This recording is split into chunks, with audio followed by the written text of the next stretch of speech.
Alors, n'hésitez pas justement à utiliser, comme vous pouvez le voir, l'onglet chat pour converser, pour dire bonjour, pour réagir par rapport à ce qui sera dit durant ce webinaire.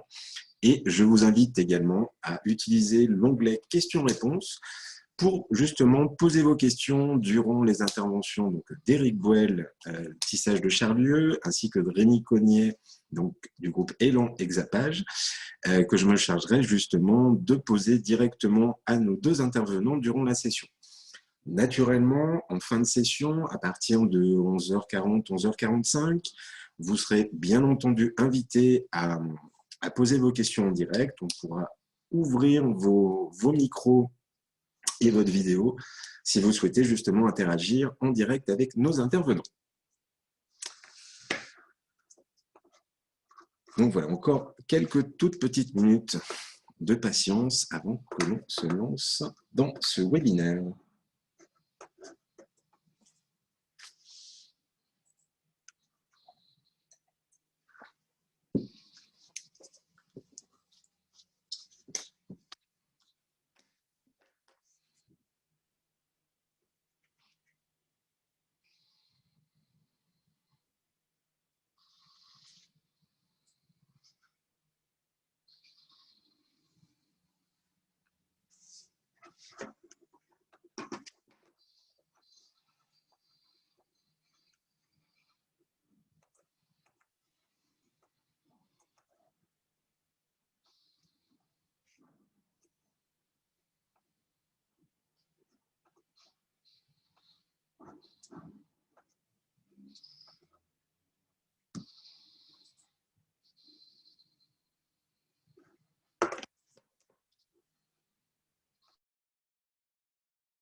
Alors, nous avons 34 personnes pour le moment.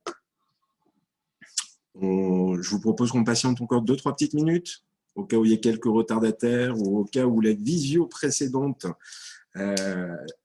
dure un petit peu plus longtemps, tout simplement. Et on va pouvoir attaquer sous peu. Alors, en attendant de démarrer, pour celles et ceux qui viennent de nous rejoindre, je me permets de vous indiquer quelques règles, on va dire, de bonnes pratiques concernant ce webinaire. Comme vous pouvez le voir, donc juste en bas de l'outil Zoom, vous avez deux possibilités. Vous avez un chat qui vous permet d'interagir, de dire bonjour, de réagir par rapport à ce qui sera dit durant ce webinaire. Néanmoins, cet outil de chat, il ne faut pas le confondre avec l'autre outil qui s'appelle QNR pour questions et réponses. Et donc, si vous souhaitez poser une question directement à nos intervenants, je vous invite à utiliser l'onglet questions-réponses pour ce faire. Je me chargerai bien entendu de porter votre voix, si je peux dire ça comme ça, auprès des intervenants afin de poser directement votre question durant la session. Néanmoins, si nous n'en avons pas le temps durant l'intervention, soit d'Éric Boel ou de Rémi Cognier, on se prêtera à la fin de la session à un jeu de questions-réponses afin que vous puissiez justement interagir en direct avec nos intervenants. Alors, encore une toute petite minute de patience et nous pourrons démarrer si vous le voulez bien.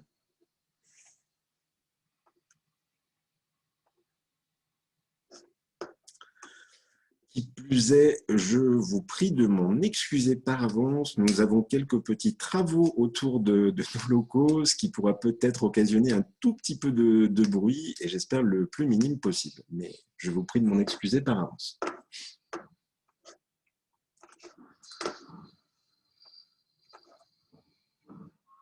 Là.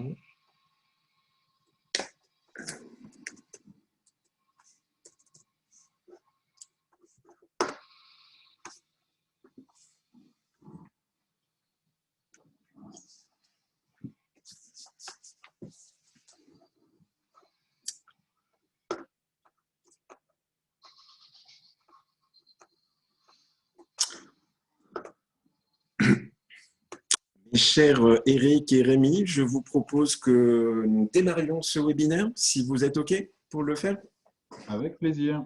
Parfait, parfait, Bonjour tout le parfait. monde. Bonjour, bonjour. Bonjour Eric Boel, bonjour Rémi Bonjour tout le monde. Cognier. Merci d'intervenir durant ce webinaire sur la transformation numérique, partage de bonnes pratiques pour se réinventer.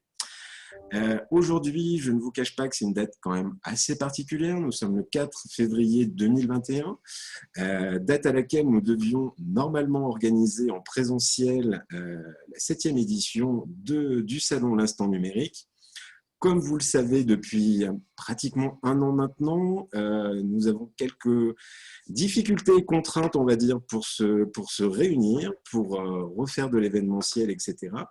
Néanmoins, nous ne souhaitions pas perdre le lien avec vous durant cette année 2021, raison pour laquelle nous vous proposons déjà aujourd'hui ce premier webinaire sur la date initiale du Salon L'Instant Numérique. Et naturellement, vous retrouverez d'autres sessions en cours d'année. Et si mes souvenirs sont bons et si je ne m'abuse, la prochaine session devrait être au début du mois de mai, le 6 mai, si je ne m'abuse. Nous vous tiendrons bien entendu informés en temps et en heure du sujet qui sera traité durant cette nouvelle session. Avant d'accueillir, on va dire officiellement, Eric et Rémi, nous devions avoir également ce matin Christophe Cotte de Création Merville, qui malheureusement n'a pas pu participer et nous rejoindre ce matin. Pour celles et ceux justement qui sont sur le territoire de Rouennais Agglomération, comme vous avez pu le découvrir dans l'actualité, malheureusement ce week-end il y a eu un incendie du côté de Création Merville, ce qui, bon gré mal gré, occasionne un rétablissement, on va dire, de leur activité dans d'autres locaux, raison pour laquelle, justement, ce matin, Christophe Cotte n'a pu participer, vu qu'il y a tout son système d'information qui est à réinstaller, tout simplement. Voilà, je me permets en tout cas de lui souhaiter et de leur souhaiter justement un rétablissement rapide de leur activité et j'espère voilà, qu'ils pourront reprendre rapidement et que ce n'est qu'un petit souci dans leur année et qu'ils pourront se relever rapidement. C'est tout ce que je leur souhaite et voilà. On est solidaires de leur problématique actuelle. Outre cela, je démarre justement avec nos intervenants. Je voulais vous présenter premièrement donc Eric Boel, dirigeant des tissages de Charlieu, que nous avons pu voir dans quelques médias durant l'année 2020, qui va donc démarrer cette session à nos côtés. Et par la suite, donc, nous aurons le plaisir de pouvoir bénéficier du retour d'expérience de Rémi Cognier de la société Élan Hexapage. Alors, bienvenue à tous les deux, bienvenue à nos participants. Un dernier rappel avant de vous laisser la parole. N'oubliez pas d'utiliser l'onglet Q&A, questions-réponses pour poser vos questions et utiliser l'onglet chat pour interagir, dire bonjour, etc. Eric Boel, bienvenue, bonjour à vous. Merci de participer à ce webinaire ce matin.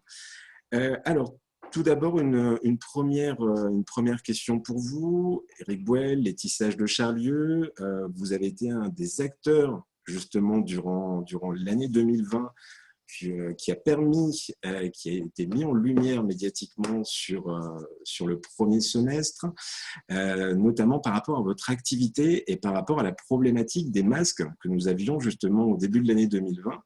Est-ce que vous pourriez nous dire un mot à ce sujet? Oui, bien sûr. Déjà, le premier mot, c'est le début des masques. C'est lié au numérique, puisque en fait, le dimanche, souvenez-vous, donc le discours présidentiel sur le confinement, c'était le 16 mars. Et donc, le dimanche précédent, donc le 15, nous avons posté sur les réseaux sociaux un post en disant écoutez, on a bien conscience de ce drame et de cette pénurie de masques. Donc, on met notre capacité de production à disposition. Et c'est ce qui a vraiment déclenché les choses, puisqu'on a été inondé d'appels dès le lundi, matin. Il faut un quart de personne pour répondre au téléphone chez nous. Et là, à 8, on n'y arrivait pas. Et les appels, c'était des hôpitaux, des maisons de retraite, des cliniques, des soignants d'une manière générale, puisque personne n'avait de masque. Et donc, on a démarré la production le lendemain, le 17 mars à 17 heures. Et bon, enfin, vous l'avez certainement lu dans la presse, peut-être les uns et les autres, mais je vous le redis parce que c'est un moment, en tout cas, enfin, pour moi et pour toutes les personnes de l'entreprise, qui restera gravé dans nos cœurs toute notre vie. Donc, on a décidé en notre âme et conscience, puisqu'il n'y avait pas de normes encore, donc on a pris le risque de faire cela. On avait quand même envoyé la DGA, Direction Générale de l'Armement, nos masques le lundi, on les avait emmenés en TGV spécialement. Bref, mais aucune norme n'existait, donc on ne savait pas si on avait le droit de faire ça ou pas. Et en notre âme et conscience, on s'est dit qu'on allait le faire. On a commencé la production le mardi à 17h. Le président avait dit « rentrez tous chez vous et vous serez pris en charge et protégez vos familles ». Donc, c'est ce qu'on a dit à tous nos salariés. Bien évidemment, rentrez chez vous et pour protéger vous et vos familles.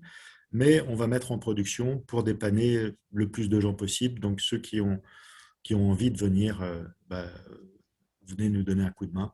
Et le lendemain, tout le monde était là. Donc, évidemment, on s'en souviendra.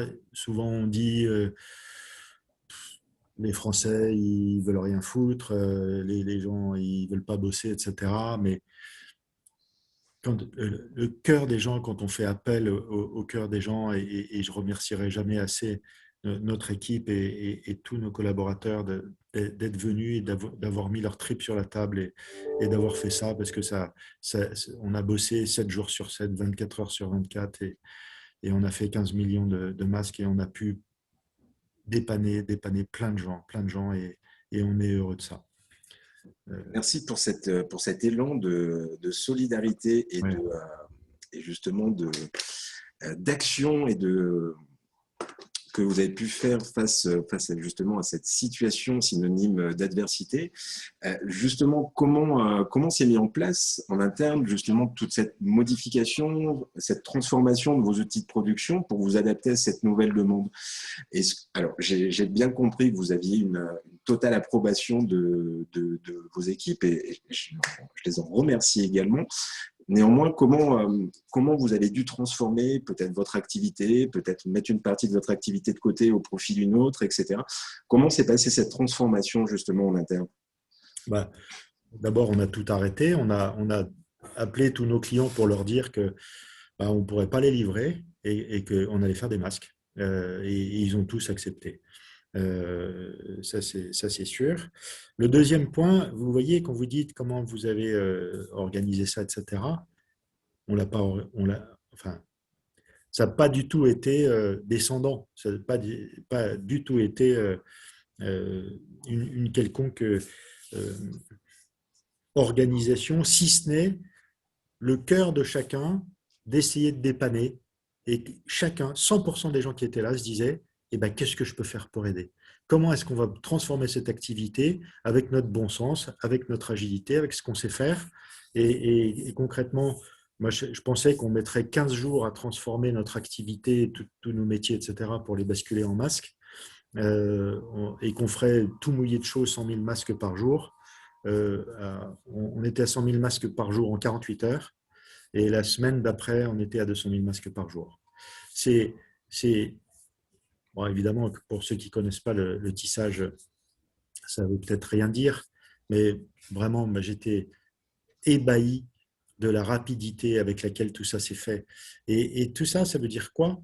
Ça veut dire qu'on contient tous dans nos entreprises, dans nos êtres, une capacité.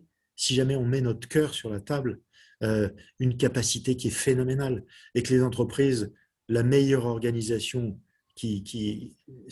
la meilleure organisation possible, c'est celle où tout le monde se dit comment je peux faire pour aider, et comment je peux faire pour mettre mon cœur sur la table pour aider cette entreprise, mon entreprise, à faire ça, ça ou ça. Et que si tout le monde s'y met, Les entreprises peuvent dépoter dans des niveaux qui sont absolument stratosphériques. Et c'est ça qui est important. Ce qu'il faut retenir de cet épisode des masques pour nous, mais qui est valable évidemment pour tout le monde, c'est de se dire que, un, les richesses humaines que nous avons dans nos entreprises sont exceptionnelles, exceptionnelles. On n'en est pas, on n'a pas, on n'utilise pas dans le bon sens du terme, évidemment, plus de 20 ou 30% de cet immense potentiel, si tant est que chacun puisse vraiment se dire, ça vaut la peine. Ce matin, je viens parce qu'il y a vraiment quelque chose d'important à faire, que ça sert aux autres, que c'est pour servir et que vraiment on est capable il faut qu'on le fasse parce que ça vaut la peine. Et c'est notre cœur qui nous donne envie de nous lever le matin. On répète en boucle cette fameuse citation de Victor Hugo, l'intelligence se nourrit de ce qu'elle reçoit et le cœur de ce qu'il donne. Un être humain est composé de son intelligence et de son cœur. Et dans notre civilisation, depuis la maternelle, en passant par nos études et les boulots, on ne s'occupe que de notre cerveau. Et donc, on nourrit notre intelligence, nos savoir-faire, etc. Mais ce qui nous donne envie de nous lever le matin, ce n'est pas notre intelligence, c'est notre cœur. Et ça se nourrit, le cœur se nourrit de ce qu'il sert. C'est parce qu'on sert, parce qu'on fait quelque chose de plus grand que nous, parce que notre entreprise apporte vraiment quelque chose.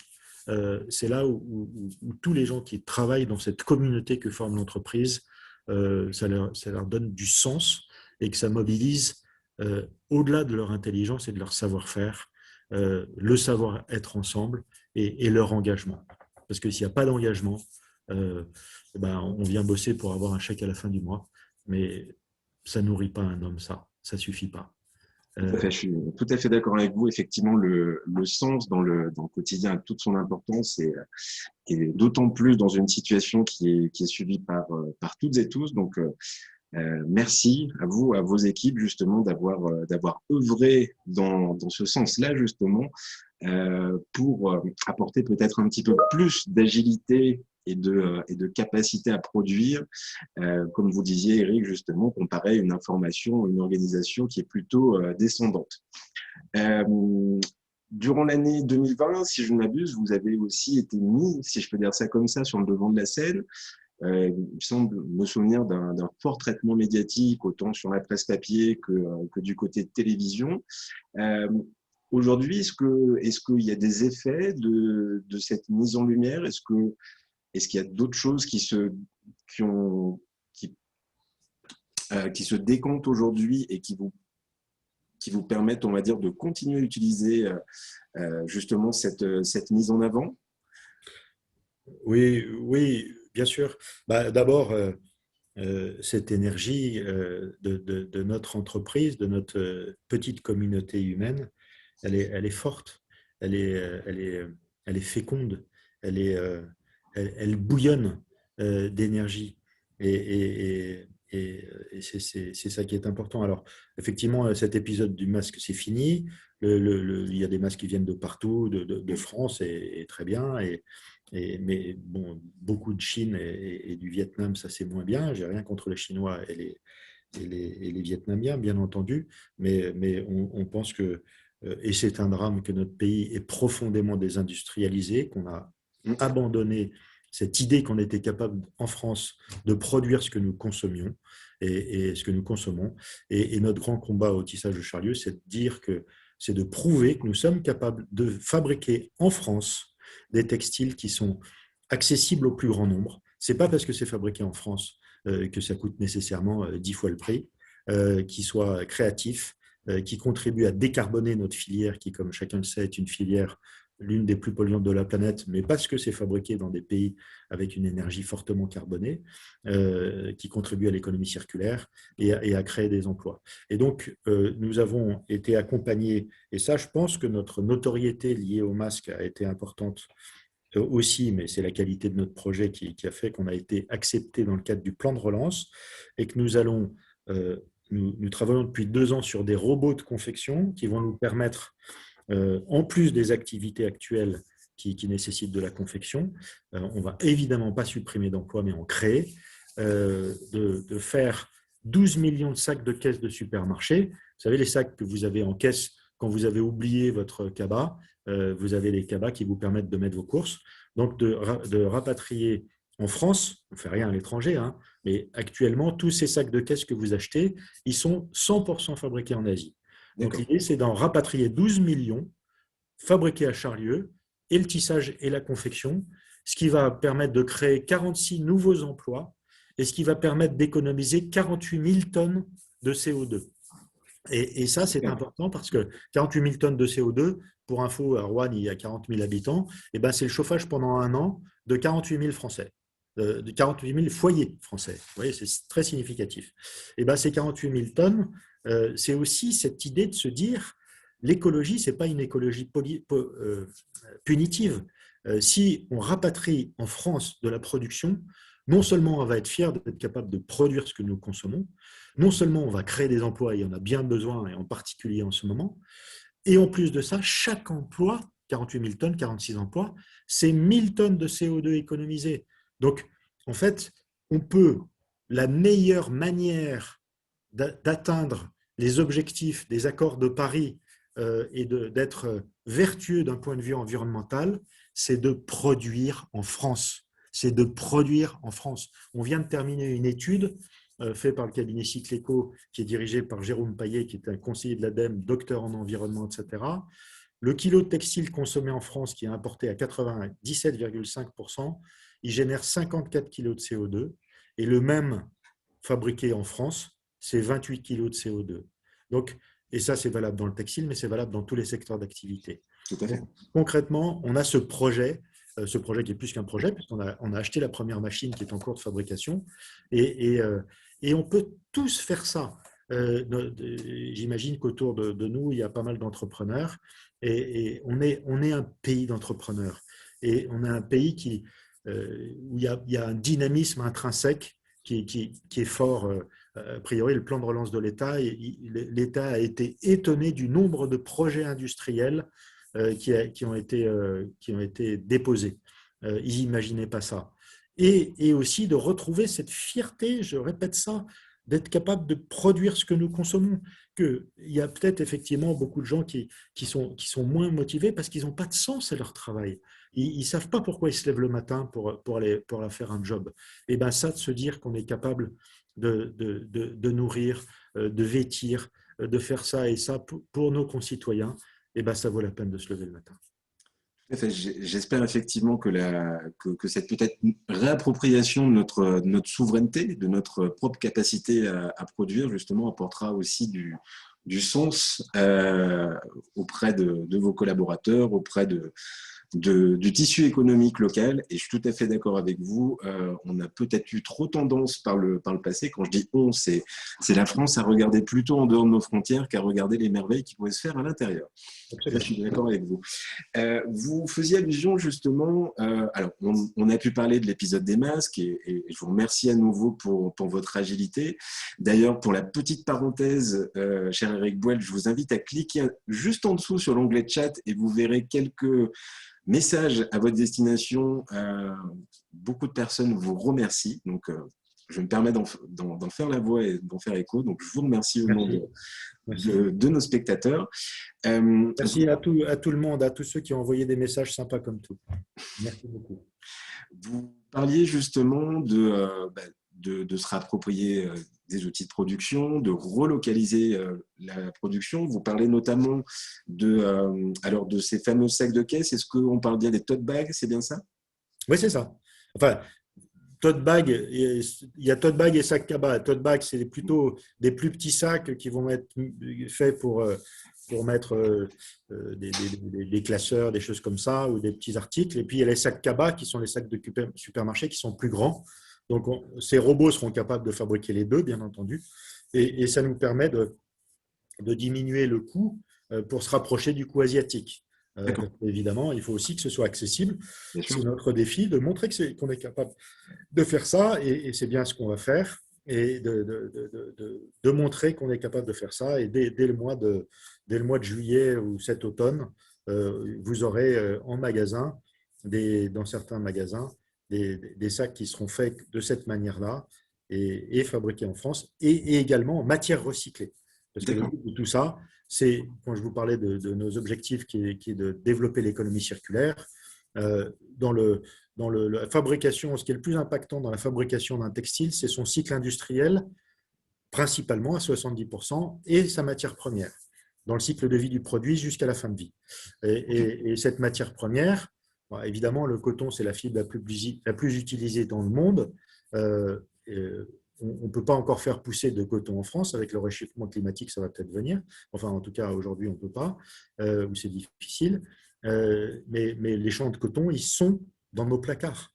Donc, l'idée, c'est qu'on organise des systèmes, on utilise ces sacs sont faits aujourd'hui, dès aujourd'hui, avec des fils recyclés qui sont issus de chutes de confection.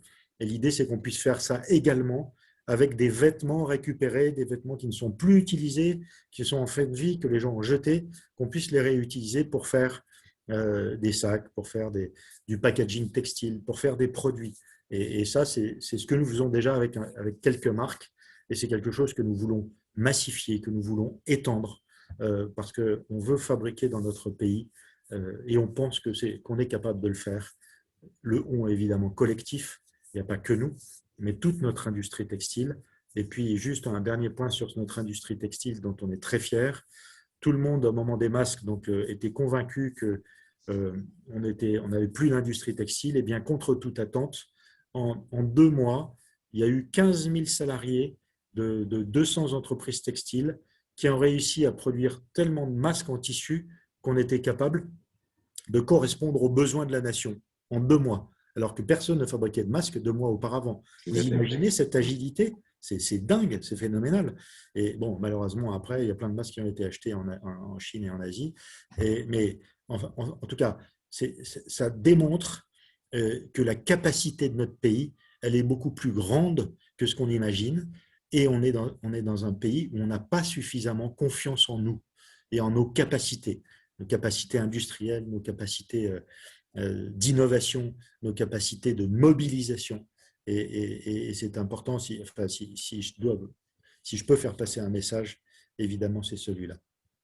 Merci beaucoup pour ce message. Je crois aussi beaucoup en notre pays et ses capacités. Et j'espère justement que nous pourrons tirer les bons enseignements suite à l'adversité que nous avons traversée et que nous pourrions tout simplement appeler l'année 2020. Je me permets, alors vous parliez justement de compétitivité par rapport justement à un système économique qui est aujourd'hui mondialisé. Vous parlez de vos concurrents en Chine, enfin, pas de vos concurrents, mais du moins d'une production de masques chirurgicaux en Chine et au Vietnam. Vous nous avez parlé également de robotisation concernant justement la fabrication de ces sacs cabas et de ces tote bags, afin bien entendu d'en diminuer le coût unitaire. J'imagine que ça, c'est une partie peut-être de votre stratégie, on va dire, de transformation digitale d'une manière globale. Est-ce que vous pourriez nous en dire un mot à ce sujet-là? Sur la transformation digitale, à proprement parler? Tout à fait, de votre activité des tissage de Charles, en fait. Alors, au niveau digital, donc je vous ai parlé de ce qui s'était passé avec les masques. De la même manière, on a eu des fruits assez incroyables. Et moi, je suis un vieux schnock puisque j'ai 60 ans, et donc je ne suis pas très à l'aise avec les réseaux sociaux. Et donc, les masques ont démarré grâce aux réseaux sociaux. Avec la grande distribution et ces robots et ces tote bags, c'est également les réseaux sociaux qui nous ont permis de prendre contact parce qu'on est intervenu. Je ne sais pas si vous avez fait attention, il y a quelque temps, Leclerc avait fait une information en indiquant qu'ils allaient proposer des sacs en toile de jute à 1,50 € qui sont extrêmement vertueux d'un point de vue environnemental, etc. et autres. Donc, il y a eu pas mal de buzz avec ça. Donc, nous, on a répondu à M. Leclerc, à Michel-Édouard Leclerc, en disant, écoutez, c'est une très, très bonne initiative, mais si vous voulez, nous, on peut vous accompagner pour non seulement avoir des matières vertueuses, mais en plus de le fabriquer en France. parce que en plus, on créera des emplois. Et en termes de développement durable, il n'y a pas que l'environnement, il y a également les emplois et l'humain qui comptent. Et on est là pour servir l'homme. Avant tout, l'économie, elle est au service de l'homme et pas l'inverse. Bref, et donc, on a eu en réponse des groupes qui nous ont contactés, donc je ne peux pas encore dire le nom, et ça a été un effet extrêmement positif de ces réseaux sociaux, et on est en train de contractualiser avec des groupes, finalement, grâce à ce poste. En dehors de ça, nous avons évidemment l'utilisation du numérique est importante pour nous. Au tissage de Charlieu, le télétravail est à la mode par la force des choses. Mais en fait, chez nous, on est en télétravail depuis 20 ans. En particulier sur les équipes de création. Il y a 15 personnes à la création au tissage de Charlieu et qui sont en télétravail depuis près de 20 ans.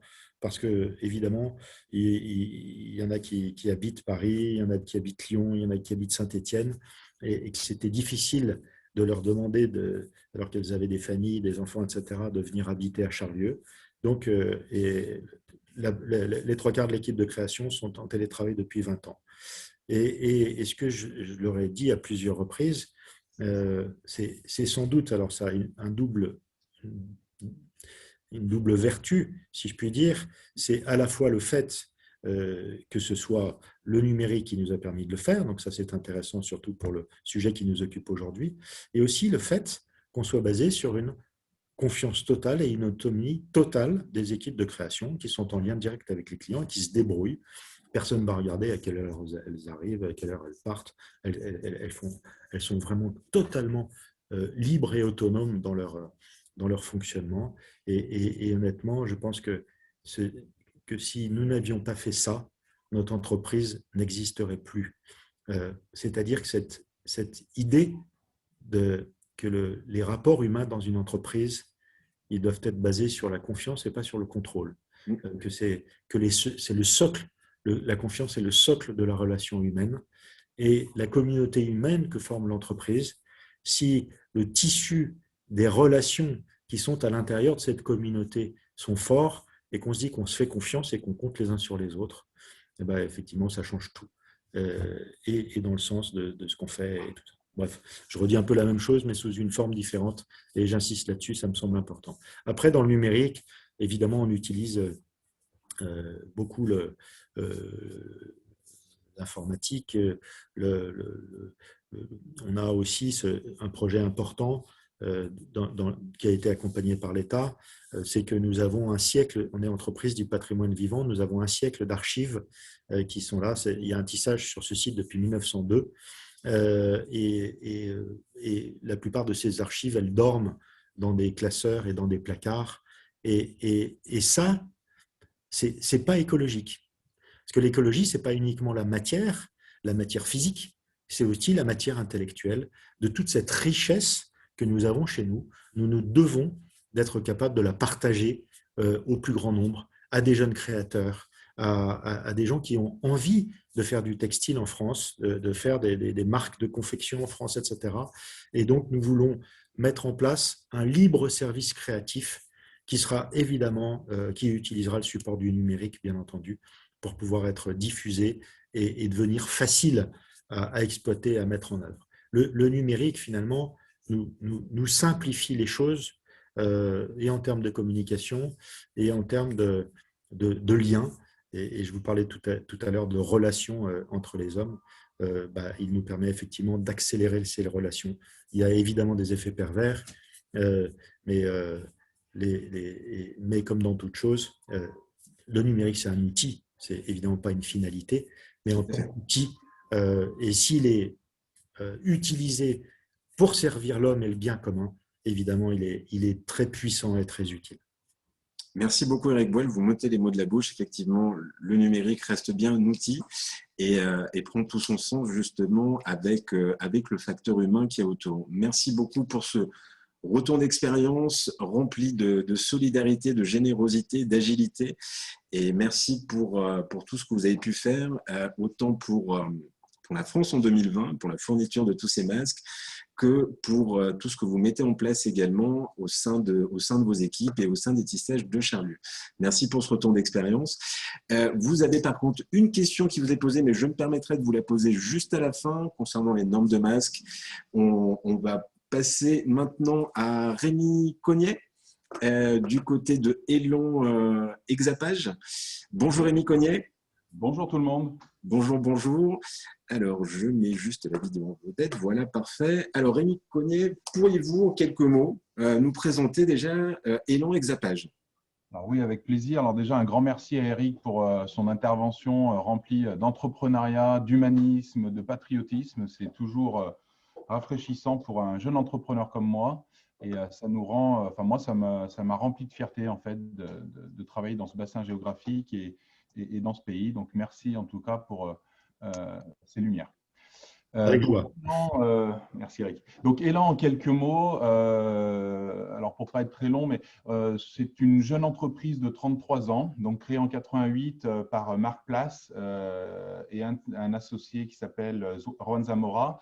Marc Place est mon beau-père et donc de 88 à 2003, l'entreprise s'est développée. En 2003, ma belle-maman Nadine a rejoint l'aventure.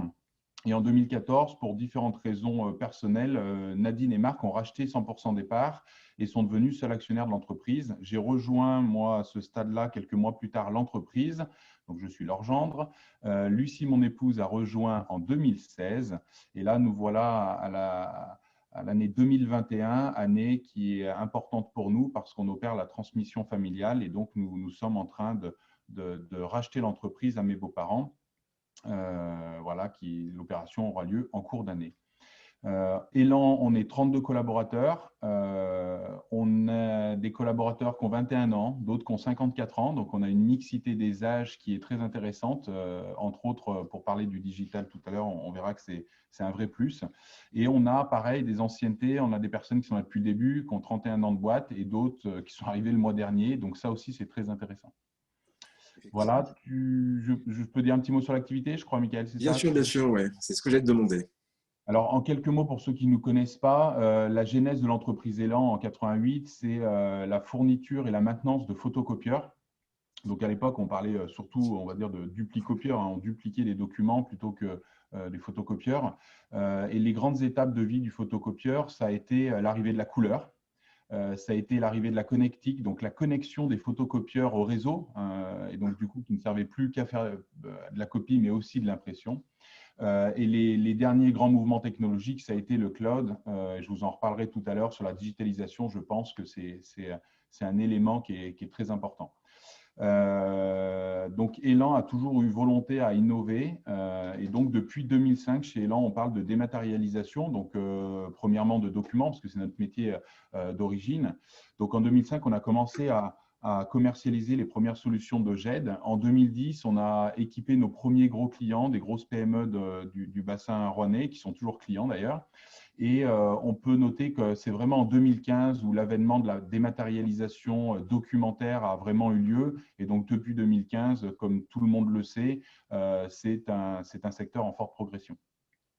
On est aujourd'hui, c'est un petit peu un quiproquo, mais en fait, dans l'avènement de la démat, en fait, il y a une prise de conscience sur les archives. Ça rejoint un tout petit peu ce que disait Eric tout à l'heure, c'est qu'on est très sollicité aujourd'hui pour faire de la reprise d'archives.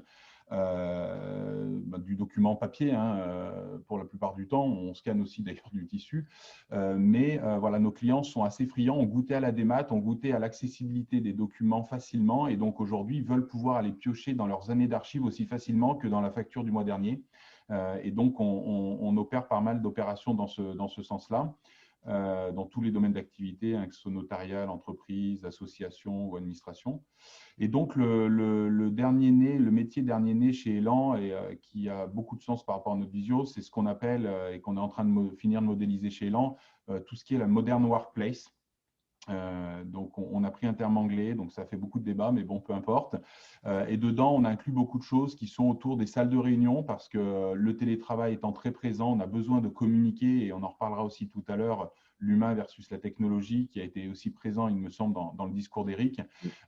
Et donc, on équipe nos clients de salles de réunion, leur permettant facilement d'interagir n'importe où dans le monde, avec les solutions de visio qui vont bien, les outils collaboratifs, donc la gestion de projets, de chat, la gestion, l'accessibilité à leur serveur de fichiers à distance. Voilà, il y a plein de volets. Et on est en train de travailler et de finir de travailler sur des offres avec des partenaires clés, sur des offres de téléphonie, parce que pendant le confinement, en fait, on a eu beaucoup de contacts avec nos clients. On est toujours resté ouvert, en fait, chez Elan, pour essayer de soutenir nos clients sous toutes les formes, que ce soit technique pour nos techniciens, peut-être psychologique quelquefois pour nos commerciaux. Et on s'est aperçu qu'en fait, on avait des entreprises qui étaient dépourvues de systèmes de téléphonie efficiente et que maintenir, on va dire, une hotline ou maintenir une qualité d'accueil pendant cette période était très difficile. Avec l'exemple type, la ligne est reroutée sur le portable du dirigeant et il se retrouve pendant 2 mois à traiter tous les appels entrants de l'entreprise, à redispatcher comme il pouvait par mail à ses collaborateurs qui, eux, rappelaient eux-mêmes avec leur portable perso. Donc voilà, donc là, on sait qu'il y a des clients qui sont en attente d'évolution là-dessus, donc on s'est attelé à cette tâche-là. Voilà en quelques mots, je ne vais pas prendre trop de temps. Merci pour cette présentation, Rémi. Alors, je me permets peut-être une question peut-être un petit peu simpliste, mais effectivement, je pars du principe que Elan a plutôt une activité copieur, plutôt, on va dire, un support et un service pour les entreprises et leurs collaborateurs qui travaillent dans un lieu commun et ensemble. Comme tu viens de commencer à le glisser, Rémi, effectivement, cette année 2020 a été marquée par le recours massif au télétravail. Est-ce que, alors, comme je te le disais, c'est peut-être un petit peu simpliste mon raisonnement, mais je me dis moins de personnes dans les bureaux, donc moins d'usage d'imprimantes, donc au final peut-être un petit peu moins d'activité sur ce domaine-là. Quelle a été peut-être, entre guillemets, en conclusion de cette année 2020, la part, on va dire, de chaque? Est-ce que tu sens que tout ce volet justement télétravail, outils, peut-être versus humain, c'est beaucoup développé, ou est-ce que tu sens encore qu'il y a des réticences, un besoin d'apporter encore plus de pédagogie dans tout ça, ou quel est ton ressenti sur le sujet justement? Alors, c'est un sujet qui est très intéressant, l'impression, parce qu'en fait, Bill Gates annonçait en 2000 la mort de l'impression quelques années après, et on s'aperçoit qu'aujourd'hui, l'impression diminue peu. Alors, elle diminue, hein, c'est une évidence face à la digitalisation, mais elle diminue peu. On a bien évidemment fait nos stats de l'année.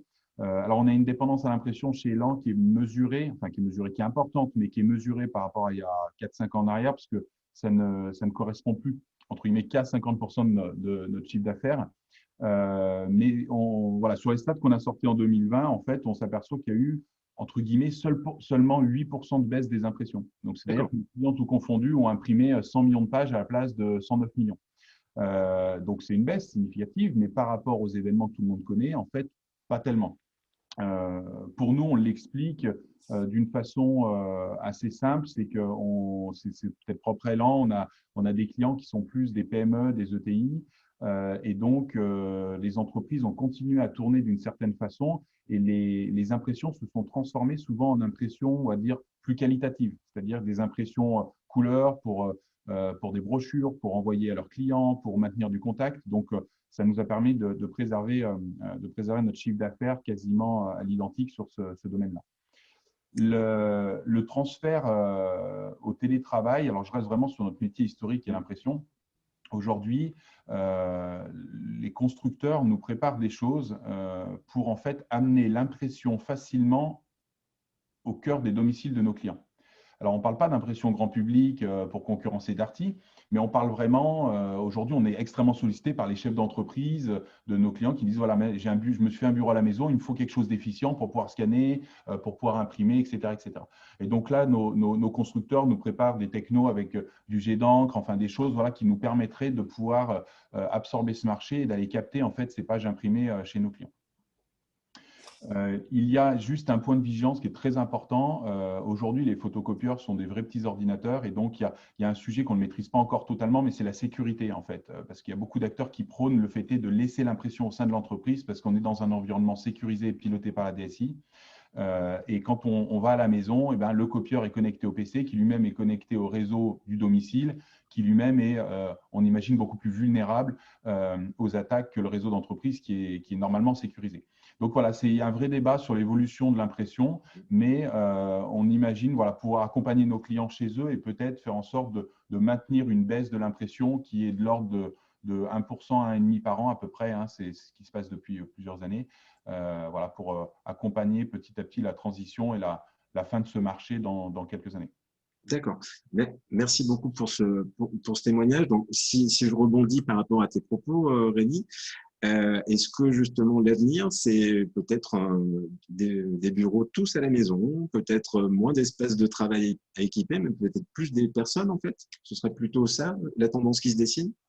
Alors, personnellement, je pense que oui. Et quand je dis personnellement, ce n'est pas seulement un avis personnel, c'est ce qu'on voit en fait avec nos clients.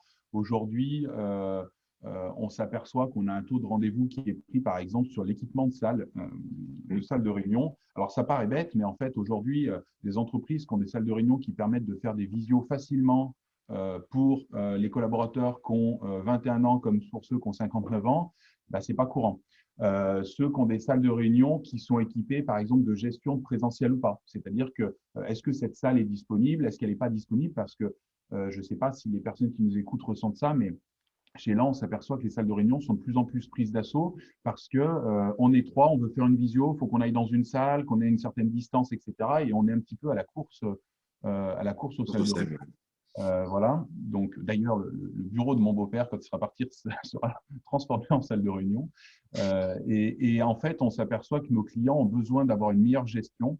On a accompagné à travers un partenaire des projets de construction assez massives dans des métropoles qui ont démontré qu'une bonne gestion de salle de réunion permettait de diminuer jusqu'à 20% le nombre de mètres carrés. Ça additionné, vous savez, avec les bureaux mobiles, c'est-à-dire que j'arrive dans une grande boîte, j'ai des casiers, je prends mon PC, mon chargeur, je vais me poser un petit peu n'importe où. En fait, ça amène une chute drastique des mètres carrés. Et donc, c'est sur ces points qu'il faut s'adapter. Donc, c'est pour ça que oui, effectivement, je pense que le Covid, vis-à-vis du télétravail, a boosté le télétravail.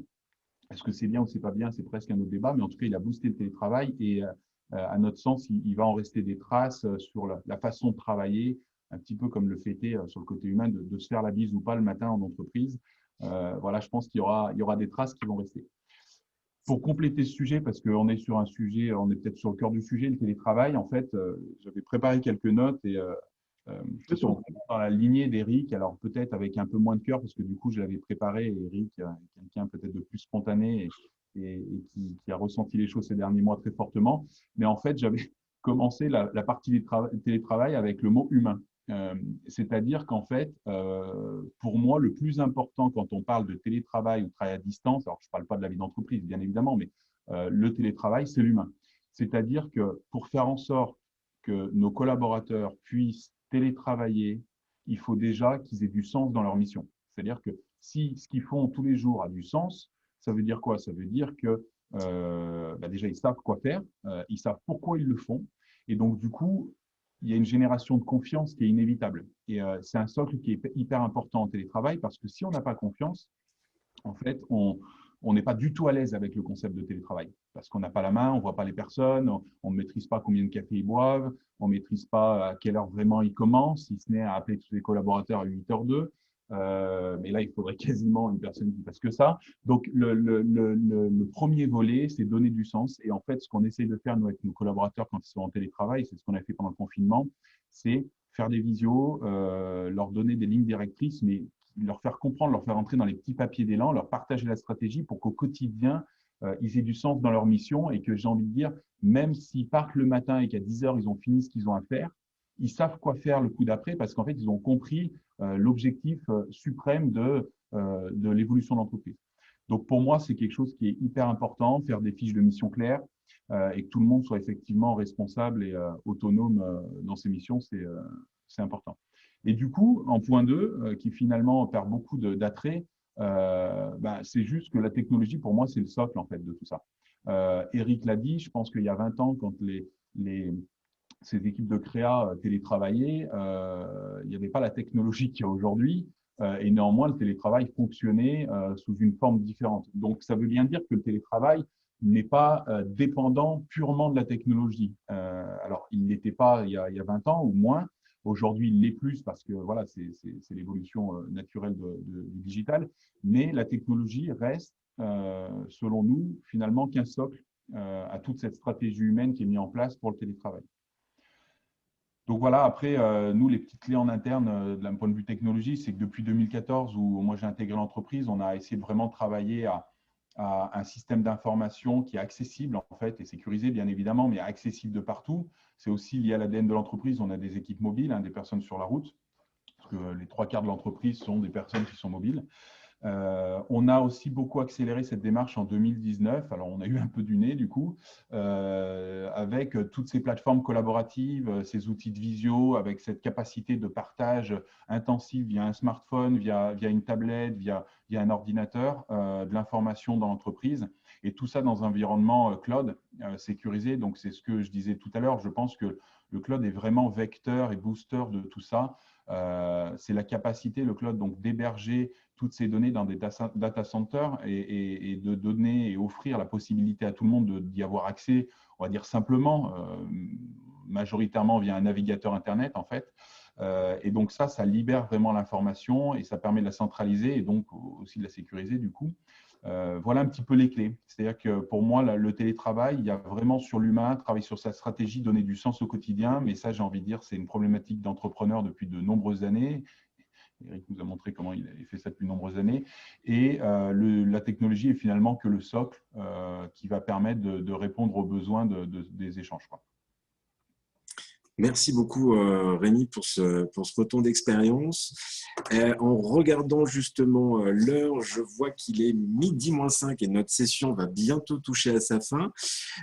Afin de conclure là-dessus et avant de laisser la parole justement à celles et ceux qui souhaitent s'exprimer et échanger avec nos intervenants, ce que je peux retenir de tout ça, et je parle sous votre contrôle, cher Eric Boel et Rémi Cognet, la conclusion que je peux tirer de tout ça, effectivement, c'est que des outils digitaux existent, sont présents, sont performants, que tout le volet technologique en matière de connectivité, par exemple la 4G, la fibre, etc., permettent aussi un plein usage de ces mêmes outils, mais néanmoins que sans l'humain, sans les valeurs, on va dire, présentes au sein des humains, que ce soit la solidarité, la transparence, notre capacité à être réactif, à faire face à l'adversité, c'est justement à ce moment-là, j'ai envie de dire que ce mélange des deux prend tout son sens et permet un réel, justement, soit travail à distance, une confiance avec les collaborateurs, pouvoir les réunir, comme Eric le soulignait tout à l'heure, dans un but commun, dans un sens qui est partagé par tous.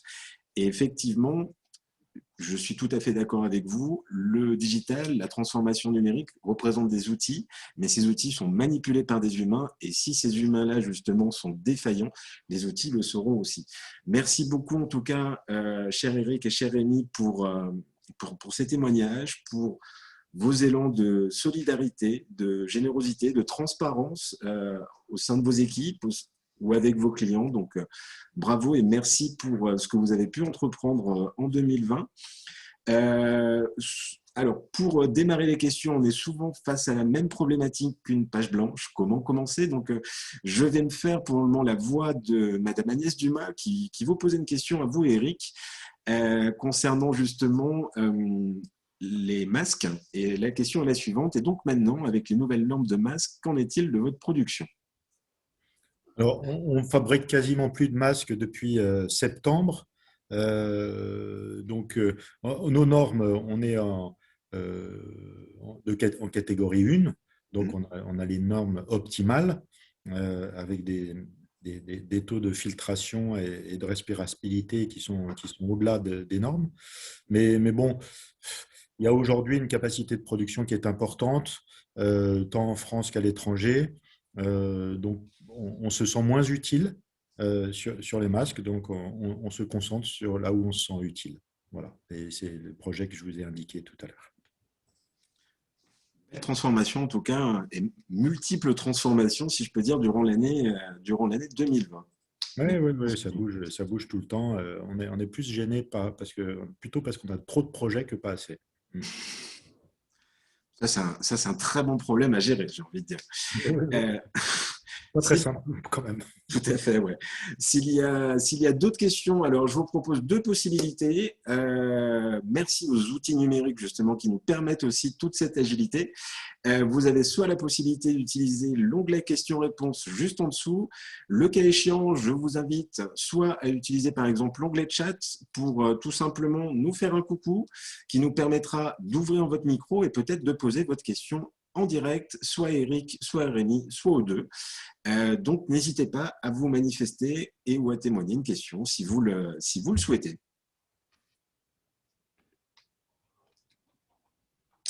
Alors, je crois qu'on est face à la malheureuse page blanche pour le moment, si je peux dire ça comme ça.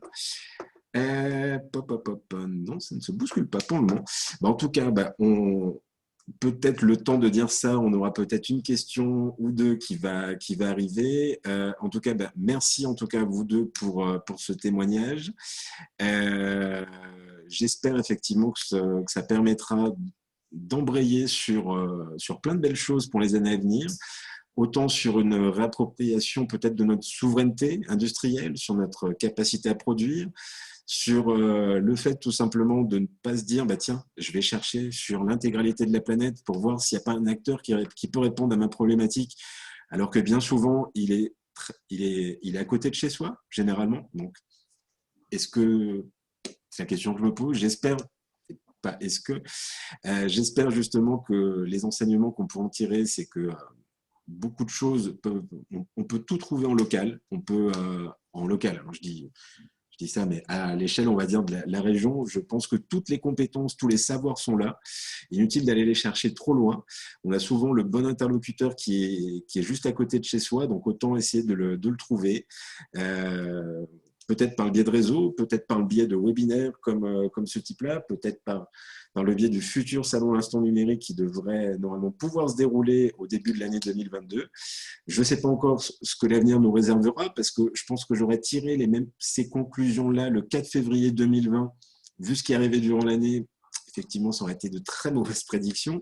Mais en tout cas, voilà, j'espère que l'avenir nous réserve encore plein de belles choses, que cet avenir, justement, radieux et heureux, je le pense, ne pourra se réaliser que par le biais de vous, que par le biais justement d'un tissu économique fort qui se connaît, qui travaille ensemble et qui est prêt justement à se renouveler, à être agile, à être réactif et à toujours s'adapter. Et je pense que c'est ça aussi la force qui est en nous et dans vos sociétés. Donc, merci beaucoup à nouveau Eric et Rémi pour tout ce que vous avez pu faire durant l'année 2020. Pas d'autres questions, j'ai peut-être un peu trop parlé, ça a peut-être coupé des gens, je ne sais pas.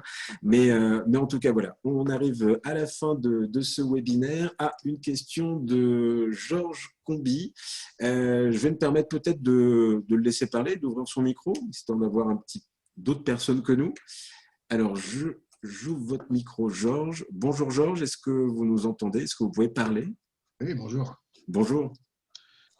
J'avais une question parce qu'on a beaucoup parlé des réseaux sociaux et je me dis, il y a quand un réseau social de proximité à Rouen? Eh bien, peut-être, c'est peut-être quelque chose de nouveau à créer, je ne sais pas. Peut-être que, alors, est-ce qu'on peut appeler également réseau social tous les réseaux d'entreprise, type le MEDEF Loire Nord, type la CCI, type le réseau Entreprendre, type nous, Digital League, etc. Est-ce qu'on peut être qualifié de réseau social? Je ne sais pas. Mais en tout cas, c'est peut-être quelque chose à créer ou quelque chose justement à développer sur le territoire de Rouen. Ça pourrait être intéressant. Qu'est-ce que vous en pensez, Eric et Rémi? Oui, oui, bien sûr. Très, très intéressant. C'est une bonne idée. Tout ce qui permet de créer du lien, tout ce qui permet de. C'est sûr que euh, c'est ce que vous disiez, hein, Michael. On va chercher à l'autre bout de la planète des choses qui sont juste à côté de chez nous. Et, et on n'est pas suffisamment en lien les uns avec les autres. Effectivement, les réseaux sociaux, c'est aussi cette difficulté. C'est comme elles s'affranchissent de toute distance.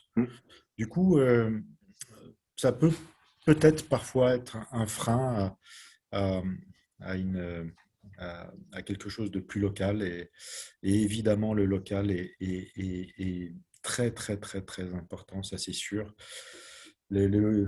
la taille de la région, quand on est sur des mégalopoles de millions d'habitants, on voit bien les prix de l'immobilier qui baissent à Paris, etc., pour la première fois depuis 10 ou 15 ans. Évidemment qu'on est mieux dans des coins comme chez nous, qu'on a de l'espace, on a du bon air et des relations qui sont plus simples, qui sont plus vraies. Parce que si quelqu'un dans notre coin, comme on se connaît un peu tous, fait quelque chose de pas bien, bah, ça va être plus visible que s'il est à Paris. Donc effectivement, bon, enfin, c'est pas Tout à fait, on sera évidemment bien. qu'on fait ça bien. Mais c'est sûr, tout ce qui permettrait de favoriser plus de liens, c'est quelque chose d'important. Donc, Michael, la balle est dans votre camp. J'espère en tout cas qu'à l'avenir, on pourra justement se réapproprier ce qu'est peut-être plus réellement l'humain, que l'enseignement 2020-2021 nous permettra de peut-être un petit peu plus en prendre conscience, ou du moins le prendre en considération dans son quotidien. Et pour tout vous dire, on a également extrêmement hâte de pouvoir toutes et tous vous retrouver, de partager des moments ensemble, de retrouver de la convivialité. Ça nous manque beaucoup, et je pense que vous aussi depuis maintenant bientôt 1 an. Et effectivement, je pense que ça constitue en soi justement un premier réseau social de proximité, de connaître tout simplement son voisin, et comme on a pu l'exprimer avec Eric, et pas justement son voisin qui peut être de l'autre côté de l'Atlantique, tout simplement. Voilà. Merci à nouveau à vous, Eric, et à toi, Rémi.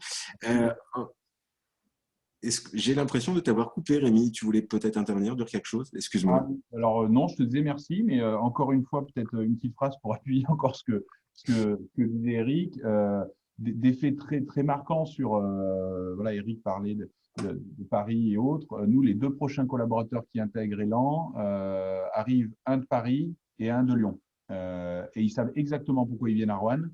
Ils savent exactement pourquoi ils sont moins gourmands en salaire aussi, parce que c'est un peu la peur de nos entreprises. À un moment donné, comment payer un salaire parisien, mais ils nous expliquent juste qu'ils n'ont pas besoin de ce salaire-là, parce que leur cadre de vie et leur niveau de vie sera largement supérieur avec beaucoup moins d'argent. Donc ça, c'est aujourd'hui, enfin voilà, c'est une vraie réalité. C'est-à-dire que là, c'est des choses très, très factuelles qui montrent que notre territoire devient de plus en plus attractif. Donc ça, c'est le premier point. Le deuxième point, c'est pour répondre aussi un petit peu à la question de Georges. J'ai la chance de faire partie de différents réseaux, et dont le CJD, où d'ailleurs Pierre-Édouard Forestier est intervenu au mois de décembre pour parler du changement humain, qui est certainement la clé de tout, là, au début. Alors, Pierre-Édouard Forestier travaille au tissage de Charlieu, si je ne m'abuse. Oui, tout à fait. Voilà. Et en fait, les réseaux aujourd'hui, on s'aperçoit que les réseaux dans lesquels chez Elan on participe, on a un métier de réseau, on doit participer à de nombreux réseaux. On voit les réseaux où le tissage humain était fort, où les gens venaient chercher, pas du commerce, mais de la valeur humaine, en fait, et du partage d'expérience. En fait, c'est des réseaux qui ont réussi, malgré le Covid, malgré peu importe, à vivre et à se réinventer. Hier, on a fait une plénière CJD, on s'est réunis à 4 dans 4 endroits différents, ou 5, 6, et on a fait des visios croisés. Enfin voilà, on essaye de réinventer pour créer du lien, et ça, c'est vraiment booster de l'économie locale, parce que du coup, en comprenant les stratégies d'entreprise, eh ben, on a juste envie de faire confiance aux voisins plutôt que faire confiance à celui qui est à 400 km ou encore plus loin. Donc, les réseaux sont pour moi extrêmement importants. Je pense que Georges parlait plus des réseaux digitaux, enfin, j'extrapole, mais effectivement, les réseaux physiques sont extrêmement importants, et le digital, encore une fois, n'est que la plateforme qui permet de faire perdurer ces échanges humains. Merci beaucoup, Rémi. Voilà peut-être un nouveau sujet dont on pourra peut-être débattre au début du mois de mai lors du prochain webinaire. On vous tiendra naturellement informé du sujet qui sera traité et de la suite des événements. En attendant, merci une dernière fois donc à Eric et Rémi pour ces témoignages. Pour nos participants, merci beaucoup pour votre écoute, pour vos messages, pour vos questions. Et on va vous solliciter juste une dernière fois en sortie de webinaire. Vous serez invité tout simplement à répondre à un sondage court de 5 ou 6 questions. Rassurez-vous, il est court. ça ne vous prendra pas 20 minutes, ça devra vous prendre maximum 1 minute à tout casser. Donc, merci pour votre retour également, chers spectateurs, histoire qu'on puisse améliorer nos prochaines sessions et ou du moins les faire correspondre à vos sujets d'actualité si vous en avez à nous proposer. N'hésitez pas. Merci une dernière fois et je rends l'antenne et je me permets à toutes et tous de vous souhaiter une très belle journée, un très bon démarrage de l'année 2021. Oui, je me permets, même si nous sommes le 4 février, de vous souhaiter entre guillemets de bons mois à venir et j'espère en tout cas vous revoir en tout cas en présentiel très rapidement. Merci beaucoup. Merci, Michael. Merci à tous. Bonne journée à toutes et tous. Au revoir et prenez soin de vous.